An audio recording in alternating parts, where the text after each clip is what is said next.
Hello everyone, welcome to exam selection में सुनील एक बार फिर से आप सभी का वेलकम करता हूं।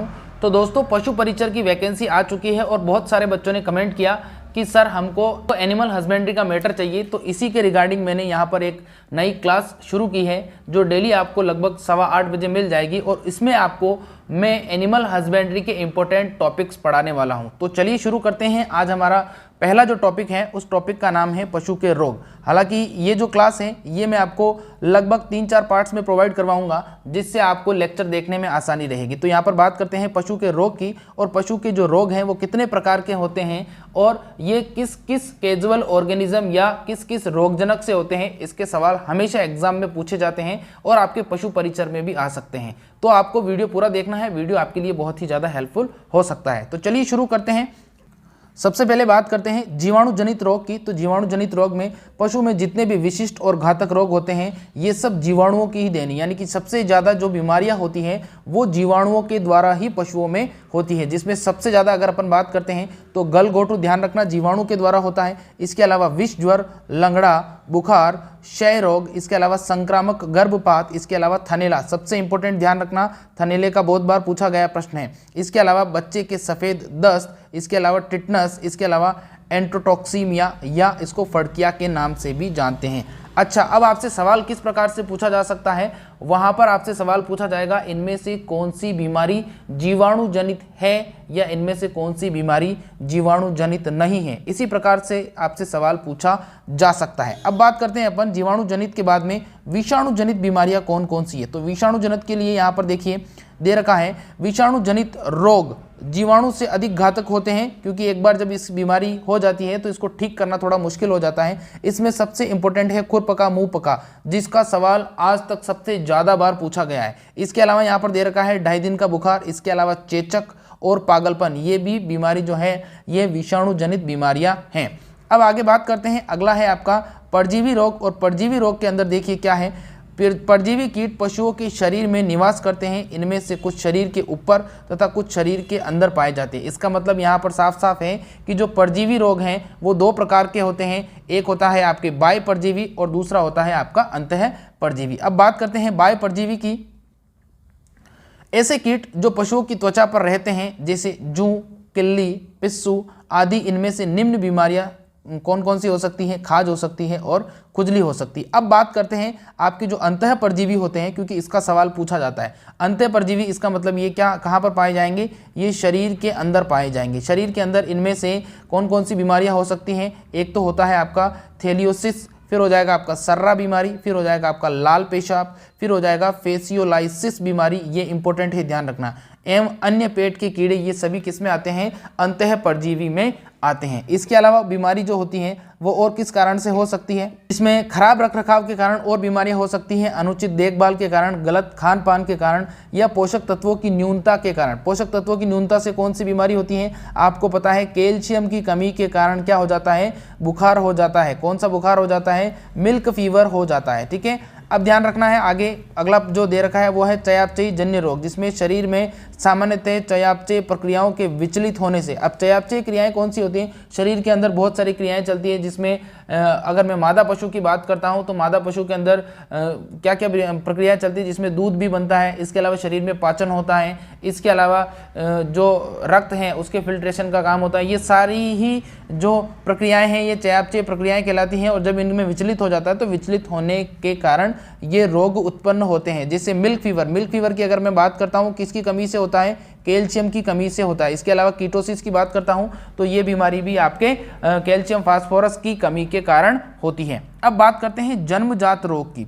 अच्छा, जन्मजात रोग की अगर मैं बात करूं तो जन्मजात रोग, कुछ रोग पशु के पैदा होने के साथ ही होते हैं जिसे अपन जन्मजात रोग कहते हैं, जिसका सबसे अच्छा उदाहरण है फ्री मार्टिन। इस प्रश्न को अगर आप चाहो तो इंपॉर्टेंट भी लगा सकते हो। फ्री मार्टिन का मतलब ये होता है कि जब बच्चा पैदा होता है तो पैदा होते समय वो क्या होता है, बांझ होता है, वो नया बच्चा यानी कि जो मेल है वो नया बच्चा पैदा करने में सक्षम नहीं होता है, जिसे हम फ्री मार्टिन के नाम से जानते हैं। चलिए अब बात करते हैं थोड़े से और अलग प्रश्न की।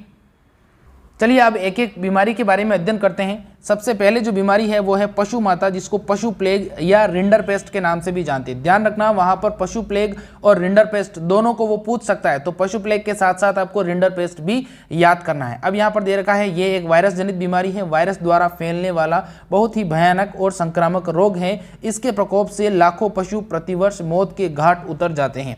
ये रोग सभी जुगाली करने वाले, अब जुगाली करने वाले मतलब आप हमारे जो सिलेबस की अगर मैं बात करूं तो जुगाली करने वाले पशुओं में ये होता है, यानी कि जो लगातार चारे को एक बार मुंह में खाने के बाद में लगातार उसको चबाते रहते हैं। लेकिन यहाँ पर दे रखा है लेकिन गाय भैंस में यह रोग ज़्यादा घातक होता है। एक बार इस रोग से ग्रसित होने पर पशु कई वर्षों के बाद भी इस रोग से पीड़ित हो सकता है। ठीक है, वैसे तो ये महामारी किसी भी मौसम में हो सकती है, लेकिन सूखे मौसम में, ध्यान रखना अब सवाल क्या पूछेगा वो आपसे, वो पूछेगा कि पशु प्लेग या रिंडरपेस्ट बीमारी जो है वो किस मौसम में अधिक होती है। तो ध्यान रखना सूखे मौसम में ये बीमारी अधिक होती है। अब इसके रोग कारक की बात करते हैं, और ये रोग कारक का सवाल बहुत बार पूछा गया है। ये बीमारी किससे होती है? क्षणित वायरस के कारण होती है। ध्यान रखना क्षणित वायरस, क्षणित याद रखो या ना रखो, लेकिन आपको वायरस जरूर याद रखना है। ये क्षणित वायरस एक पशु से दूसरे पशु में पहुंचकर रोग को फैलाता है। शरीर के अंदर वायरस काफी समय तक जीवित रह सकता है, लेकिन शरीर के बाहर ये 24 घंटे में ही क्या हो जाता है? मर जाता है। रोगी के शरीर से निकलने वाले सभी स्त्राव में यह वायरस पाया जाता है। अब देखना इससे आपसे और सवाल क्या पूछा जा सकता है कि जो पशु प्लेग है यानी कि रिंडरपेस्ट है, उसका सबसे प्रभावित अंग कौन सा है? तो इस रोग में रोगी पशु की आहार नाल, ध्यान रखना क्या पूछ रहा है बेटा, वो आहार नाल, ध्यान रखना आहार नाल प्रभावित होती है।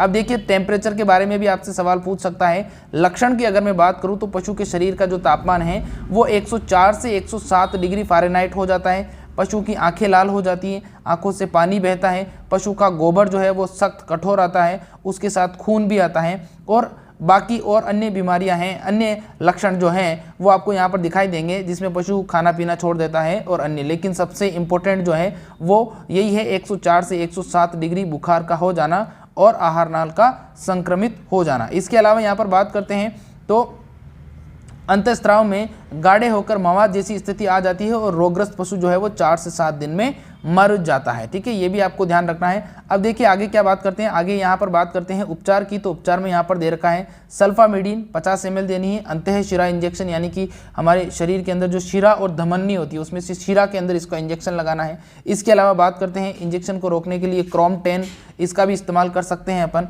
इसके अलावा और क्या कर सकते हैं, और दवाई है आपके पास एनालजेनिन, उसका भी कर सकते हैं, एविल का भी कर सकते हैं। ठीक है, अब बात करते हैं टीकाकरण की। टीकाकरण में आपसे सवाल पूछा जाएगा और यहाँ से 100% सवाल आता है। देखिए पशुओं में नियमित रिंडरपेस्ट, आरपी की फुल फॉर्म क्या हो जाएगी? आर का मतलब रिंडर, पी का मतलब पेस्ट का टीका लगाएं, मात्रा 1 ml। ठीक है, फिर बात करते हैं 3 वर्ष में एक बार जून माह में लगाना। कब लगाना बेटा? जून माह के अंदर इसका टीका लगाया जाएगा। ये बात आपको ध्यान रखनी। बीमार व स्वस्थ पशु को अलग रखना है, ये तो कॉमन सी बात है, ये इस प्रकार के सवाल आपसे नहीं पूछे जाएंगे। तो ये कुछ बेसिक क्लास थी, ये मैंने तैयार की थी। अगर आपको इस प्रकार की और क्लासेस चाहिए तो प्लीज़ कमेंट जरूर करिएगा। मैं रोजाना ठीक 8 बजे आपको इस प्रकार की क्लासेस प्रोवाइड करवा दूंगा, जो पशु परिचर के लिए बहुत ही ज़्यादा इंपॉर्टेंट है। और इसके अलावा मैं आपको प्रोवाइड करवा दूंगा इसकी टेस्ट सीरीज जो पशु परिचर में पूछी जाती है। उम्मीद करता हूँ ये वीडियो आपको अच्छा लगा होगा। प्लीज़ वीडियो को लाइक करना और इस चैनल को सब्सक्राइब करना। Thank you.